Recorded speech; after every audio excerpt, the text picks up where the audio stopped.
Welcome, geometry students, to my little lesson on the distance formula. So we're going to learn a really important formula, and I'm going to try to show you where it comes from.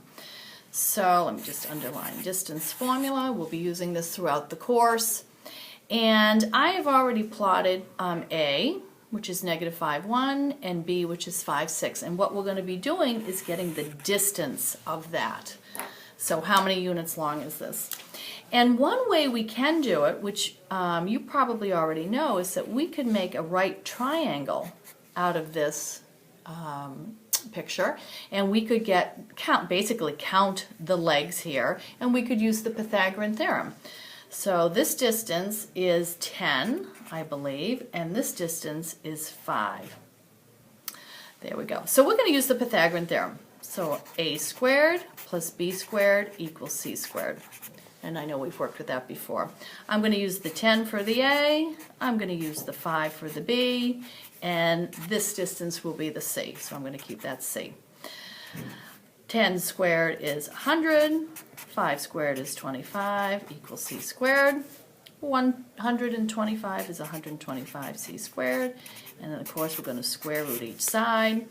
And this can actually be broken up into 25 times 5, so our final answer will be 5 rad 5. So that's the way that we would normally do our distance, but I'm going to show you a formula, and it's called the distance formula. And it actually comes from the Pythagorean theorem.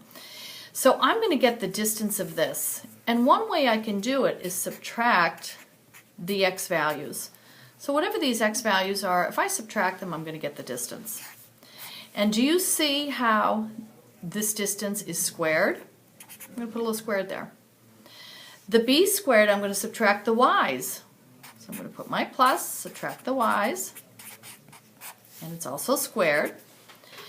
And c squared, well, in my final answer, I don't want c squared, I want a c. So see how I take the square root on the step above? So we're going to square root all of this. And this right here, let me circle it, is the distance formula. And let me show you that that works with these 2 points. D equals. So I'm going to use this one as the x2, this one as the x1. So big square root. 5 minus a -5 is really a +5, right? We have a double negative. And then if I start with this x, I got to start with this y. So it's going to be 6 minus 1, all squared. So distance equals 5 plus 5 is 10 squared. 6 minus 1 is 5 squared. So underneath this radical, we have 100 plus 25, which is the square root of 125. And again, it reduces to the same thing, 5 rad 5.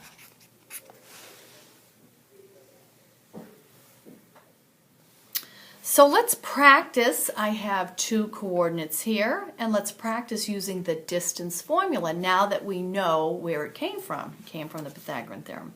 So the first thing I like to do always is write the formula. So x2 minus x1 all squared plus y2 minus y1 all squared. That's the formula. And the more that you write that, the better you're going to become at it. I will choose this one for my x2.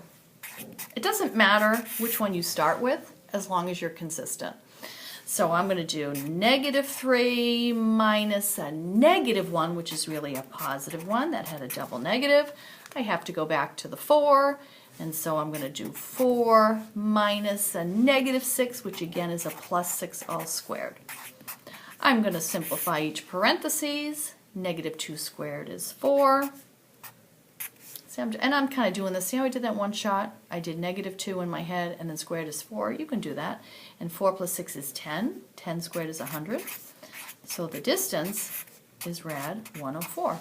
And I will simplify this because I know rad 104 is 4 times 26. So the final distance would be 2 rad 26. If your teacher, well, the worksheet wanted you to give a decimal, you would just put that into your calculator and give the decimal. Yeah, we can cut that out, remember. All right, let's try another one together. I want the distance of these 2 points, and I'm going to use the distance formula. Distance formula, big square root sign. x2 minus x1 all squared plus y2 minus y1 all squared. I think I'm going to change pens here since this looks like it's getting a little light, so let me just change to a purple pen. All right, I'm going to choose -5 as my x1, so I'm going to do -5 minus a -1 is a +1 all squared, plus, then go back, you've got to go to the 0, 0 minus 3 all squared. I'll just extend my line. And again, you can simplify this and square it. I know you guys can do that correctly, so that's no problem. So -4 squared is going to be 16. -3 when you square it is 9.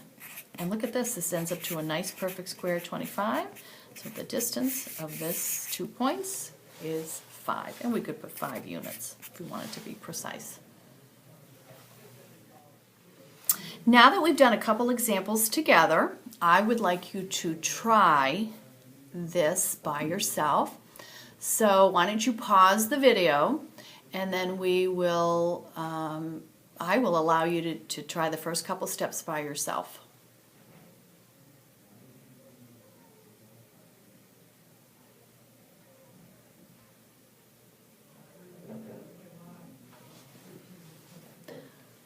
All right, let's see if you did the first couple steps by yourself correctly.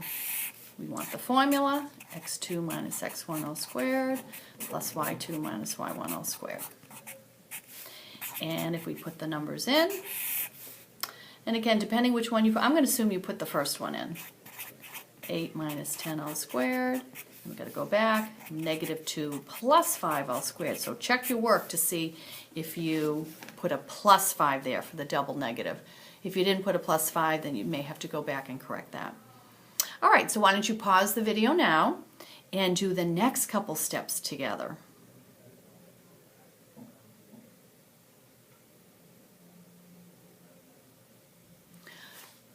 I hope you've had a chance to finish the next couple steps, and this is what we should have. 8 minus 10 is -2 squared, so that is 4. -2 plus 5 is 3 squared, so that is 9. And then here, 4 plus 9 is rad 13, and I'll put a U for units, and you can check to see if you got that right. So thank you for joining me, and I'm hoping tomorrow you will be able to tell me what this formula is and where it came from, and we will be able to practice in class together. Thank you, and see you tomorrow.